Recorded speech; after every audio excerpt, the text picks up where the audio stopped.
we want to have a special deal for our senior citizens when it comes to their water rates. We want to provide them with a flat rate. How do we do that? Simply put, we will look at their past consumption, we will average the last 3 years, and as long as it appears normal and that there were no leaks and so on, we will work out what their average consumption has been. We'll apply the normal rate to that and then give them a discount, and that will be their flat rate. And we will monitor that as we go along to make sure it achieves our policy objectives.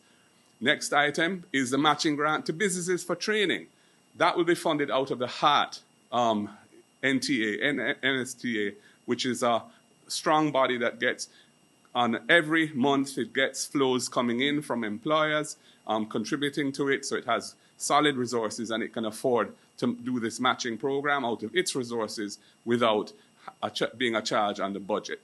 The employment tax credit. This is an important thing because this is an incentive for employers to bring persons who are on contract work, informal forms of employment, which is an abusive measure as used by some employers, not all. We want to encourage them to bring those workers into formal employment so the workers get their full range of benefits that were hard-won in the past, and many of those benefits were created for them by the People's National Party, and we want them to enjoy those benefits. So the employment tax credit, we're proposing to move that from 30%, which is where it was when we introduced it back in the last PNP government, to 40%. We anticipate that to be a revenue positive measure, not a cost of the budget. It will boost tax compliance by companies, which has been the experience so far with the ETC, the employment tax credit. And by formalizing employment, it will also bring more employee-related revenue to the government.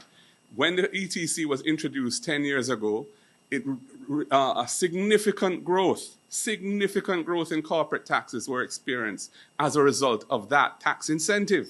It's one of the things that from time to time one has to point out, that actually a properly designed tax incentive can in fact increase revenue by changing behavior in ways that generate more revenue. And we anticipate that that will be the case with this ETC measure.